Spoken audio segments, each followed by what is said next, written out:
Vasudevaya. Om Namo Bhagavate Vasudevaya.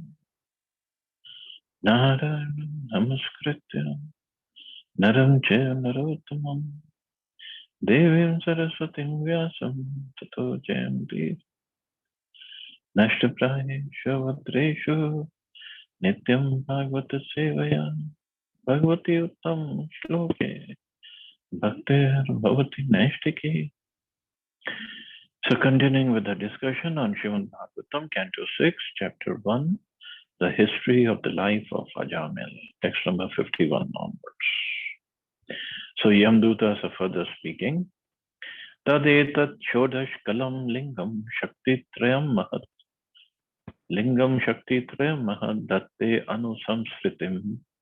Punsi harsha shoka bhayarti dam. The subtle body is endowed with 16 parts, the 5 knowledge-acquiring senses, the 5 working senses, the 5 objects of sense gratification, and the mind. The subtle body is an effect of the 3 modes of material nature. It is composed of insurmountably strong desires, and therefore it causes the living entity to transmigrate from one body to another in human life, animal life, and life as a demigod. When the living entity gets the body of a demigod, he is certainly very jubilant. When he gets a human body, he is always in lamentation. And when he gets the body of an animal, he is always afraid. In all conditions, however, he is actually miserable. His miserable condition is called samsriti, or transmigration in material life. The sum and substance of material conditional life is explained in this verse. The living entity, the 17th element, is struggling alone, life after life. This struggle is called samsriti, or material conditional life. In Bhagavad Gita, it is said that the force of material nature is insurmountably strong. Material nature harasses the living entity in different bodies. But if the living entity surrenders to the Supreme Personality of Godhead, he becomes free from this entanglement, as confirmed in Bhagavad Gita. Thus, his life becomes successful. Otherwise, he is struggling. He is struggling whether in the body of a demigod, body of a human being, or body of an animal. An animal is always afraid. Human being is always in lamentation because his desires are never fulfilled. Demigod, he is jubilant, but there is always fear of demons striking or going on war with the demigods. And animals are always afraid. If you see them, whether they are drinking water or eating, they're always afraid. Somebody will come beat them up. Somebody can come take away whatever food they are having. They're always afraid. That's why they always ready to attack. But the point is, whichever body one is in, he's always miserable. Always.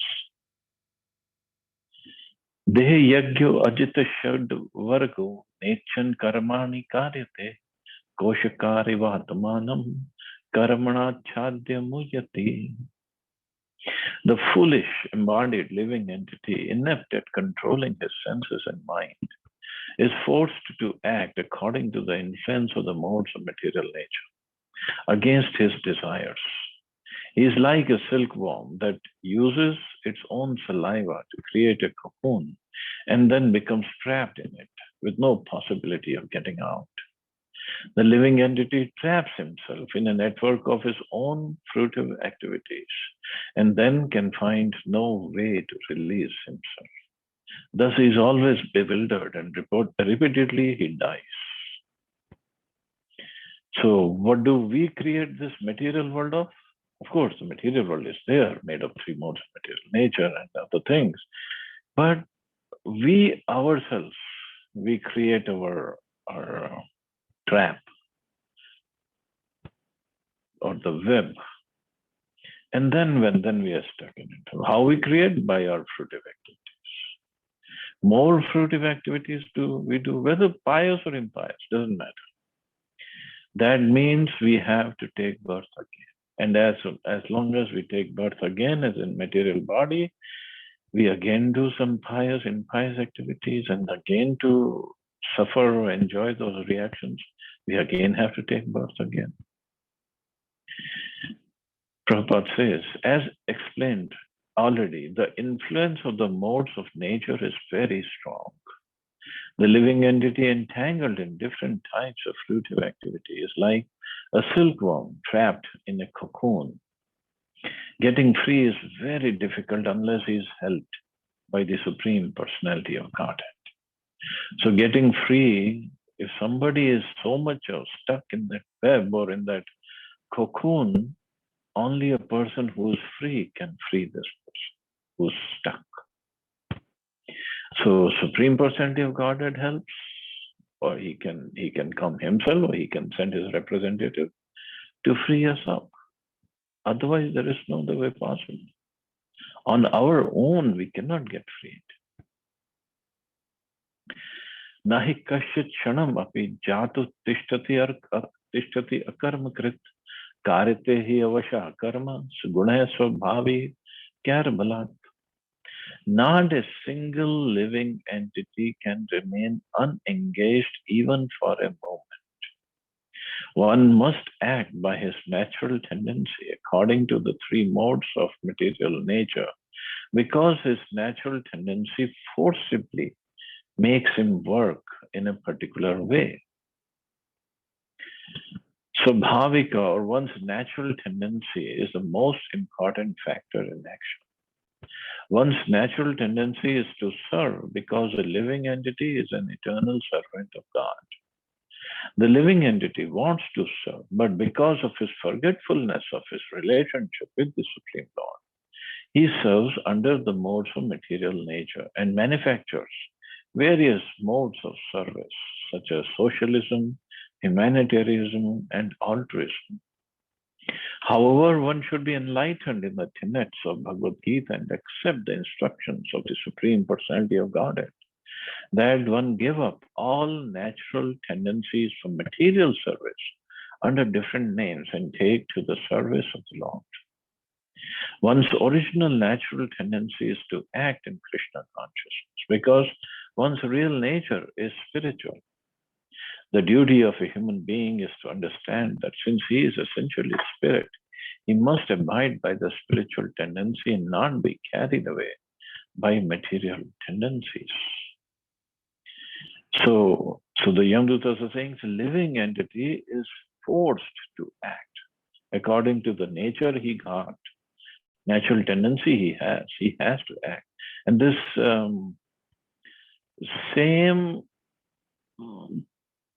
similar words, not exactly the same, is in Bhagavad Gita also, where Krishna tells Arjuna, you say you want to take sannyas or go away, can't fight. But you are a Kshatriya, you are going to do your act. According to the nature you got, you have to act. You will act. You cannot stay without acting. Nobody can stay without doing something. So first Krishna tells Arjuna, okay, you are a Kshatriya, so act as a Kshatriya. But then later on, you are a spirit soul. So do your devotional service. So his devotional service became to do the service as a Kshatriya, to fight. So our devotional service is also to take care of the family. But in what way? In the right consciousness, in Krishna consciousness.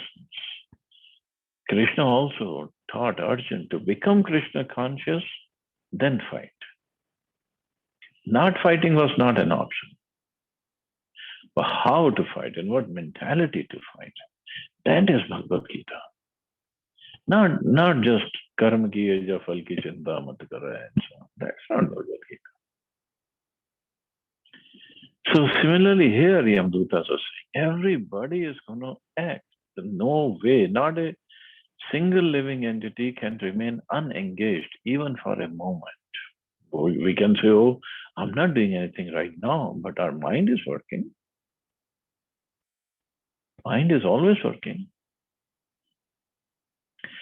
So this is how Prabhupada opens his purport, that the natural tendency of a living entity is to serve. Jivera Swarup hai, Krishnera Nitya Das. So Swarup, the original tendency is to serve Krishna. But since we are in this body and we think we are this body, so we are trying to serve the byproducts of this body, or we are trying to serve this body or the byproducts of this body. But ultimately, it's the service to the body, because by taking care of children, taking care of grandchildren, or the society, serving the society, it just gives satisfaction to the mind. So basically, it's my service, me. I am happy by doing this, so I do that. This is when we forget who we are. And when we are enlightened about our original position as a spirit soul, then the duty of the spirit soul is to serve Krishna. In the beginning stages, we serve Krishna. We do devotion service because it pleases me. So Krishna also says in Bhagavad Gita, Yat karoshi yadashnaji. Whatever you do, do as an offering. It's not the best form of devotion service, but whatever you want to do, whatever you want to eat, offer it to me. So slowly, we come back to our tendency, real, natural, original tendencies to serve Krishna without even expecting anything in return. Not just, I like to eat something, that's why I make something. I want to make something for Krishna because he likes it.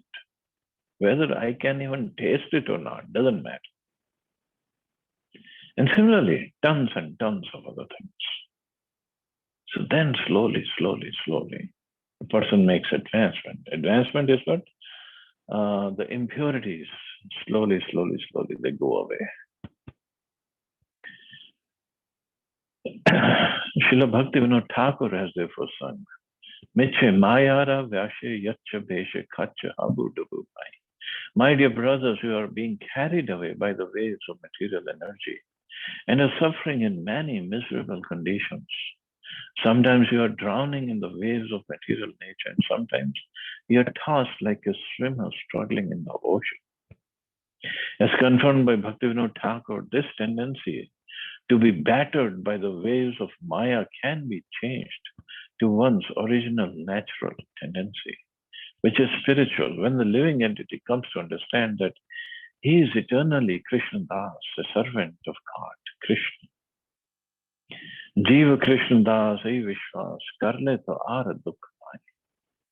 If instead of serving Maya under different names, one turns his service attitude towards the Supreme Lord, he is then safe, and there is no more difficulty. If one returns to his original natural tendency in the human form of life, by understanding the perfect knowledge given by Krishna himself in the Vedic literature, one's life is successful. So this is the success of life. Instead of serving the body and the relationships of the body, serve Krishna. It doesn't mean we don't serve the society.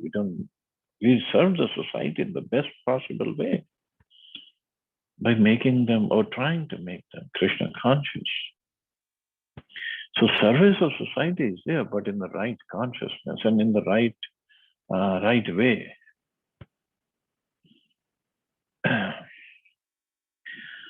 लब्ध्वा निमित्तम अव्यक्तम व्यक्ता व्यक्तम भवति युता यथा योनि यथा बीजम स्वभावेन बलीयसा. The fruitive activities a living being performs, whether pious or impious, are the unseen cause for the fulfillment of his desires. This unseen cause is the root for the living entity's different bodies. Because of his intense desire, the living entity takes birth in a particular family and receives a body which is either like that of his mother or like that of his father. The gross and subtle bodies are created according to his desire. So because of his intense desire, the living entity takes birth in a particular family. Of course, not just a desire, but his karma also. So karma, the bank balance of karma has to be there for the desires to be fulfilled.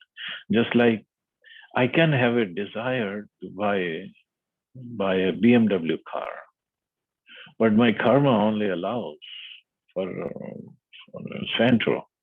So I'll just get a Santro. I cannot just go ahead and say my desire is to have BMW. The gross body is a product of the subtle body. As stated in Bhagavad Gita, whatever state of being one remembers when he quits his body, that state he will attain without fail. So what he remembers, so wherever his mind is, or wherever actually his consciousness is. So the gross body, it depends on the subtle body. The atmosphere of the subtle body at the time of death is created by the activities of the gross body. Thus, the gross body acts during one's lifetime, and the subtle body acts at the time of death.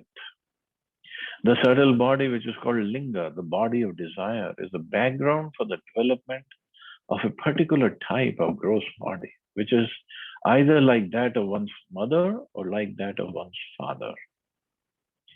Means either a male or a female.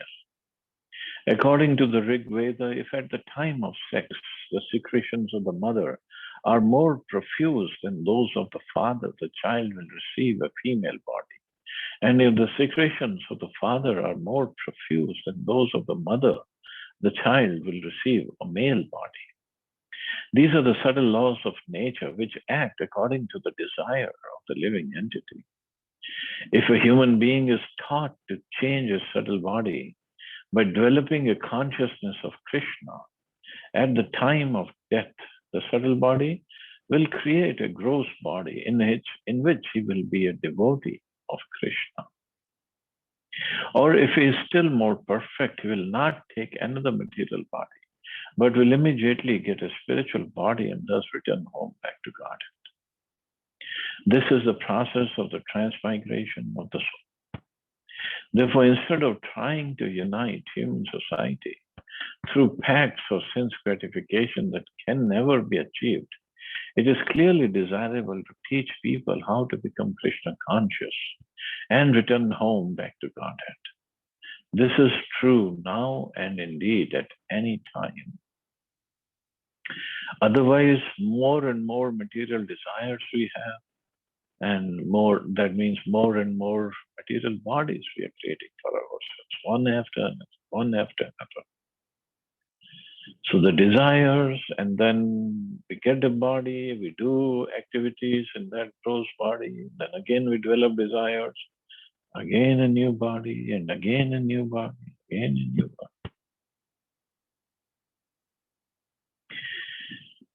Esha prakriti sangena purushasya viparyaya asita sa eva na achirad isha sangad viliyate. Since a living entity is associated with material nature, he is in an awkward position. But if in the human form of life he is taught how to associate with the Supreme Personality of Godhead, or as devotee, this position can be overcome. So he is in awkward position in association with material nature. The word Prakriti means material nature, and Purusha may also refer to the Supreme Personality of Godhead. If one wants to continue his association with Prakriti, the female energy of Krishna, and be separated from Krishna by the illusion that he is able to enjoy Prakriti, he must continue in his conditional life. If he changes his consciousness, however, and associates with the supreme, original person, Purusham Shashvatam, or with his associates, he can get out of the entanglement of material nature. As confirmed in Bhagavad Gita, Janma Karma Chamin Tityam. One must simply understand the Supreme Person Krishna in terms of his form, name, activities, and pastimes. This will keep one always in the association of Krishna.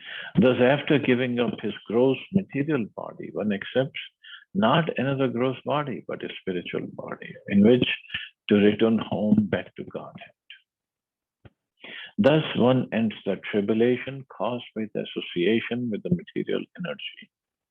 In summary, the living entity is an eternal servant of God, but he comes to material world and is bound by the material conditions because of his desire to lord it over matter. Liberation means giving up this false consciousness and reviving one's original service to the Lord.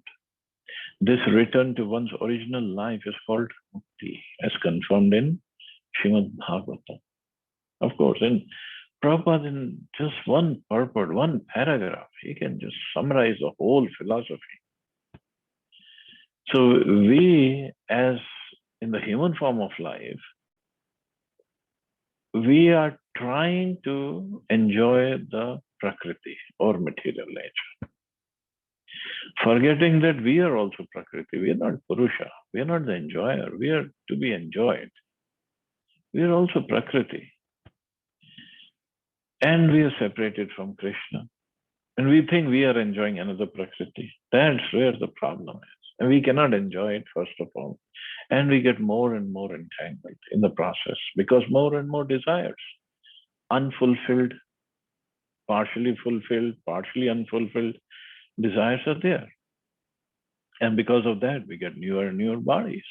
And still we're trying to enjoy. Not going to happen. So that is why Prabhupada again and again talks about Krishna conscious. Become Krishna conscious. Do not remain bodily conscious. So Krishna conscious means trying to serve Krishna, make him happy, please him, serve him. In that process, there is so much of happiness, so much of bliss. But that one can only taste when one does it, when one engages in that service. Otherwise, material world, there is no happiness. Krishna himself says, this is Dukhalyam, Ashashvatam. Bhagavatam says, Padam Padam Yatavipadam Natesham. At every step, there is danger in material world. But we still think that we can enjoy in this material world.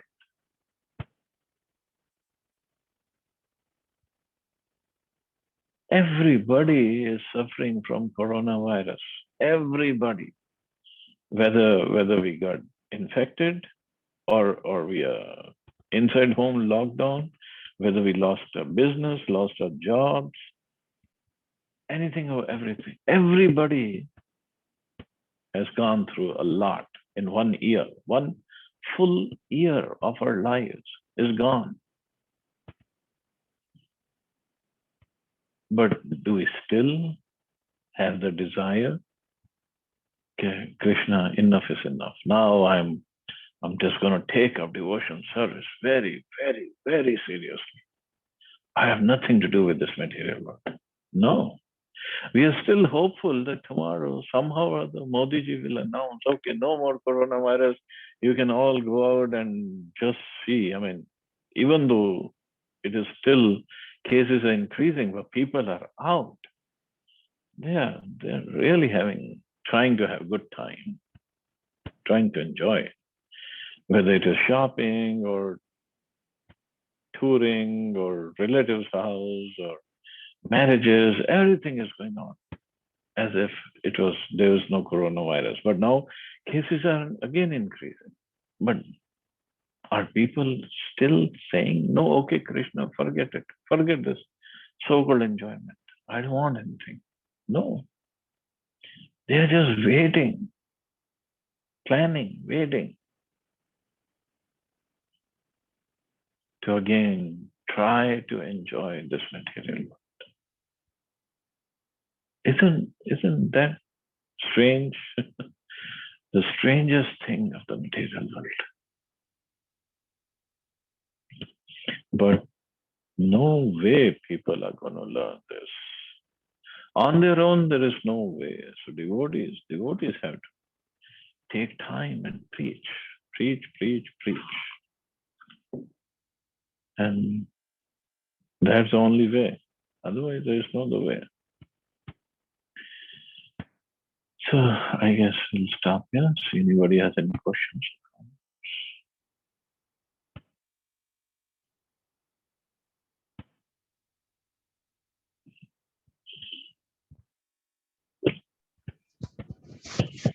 Hare Krishna, Prabhuji. Hare Krishna.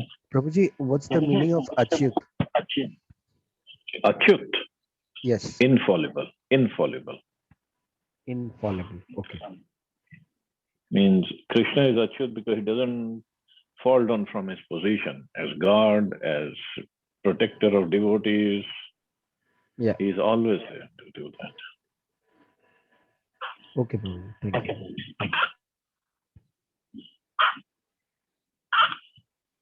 Any other question or comment?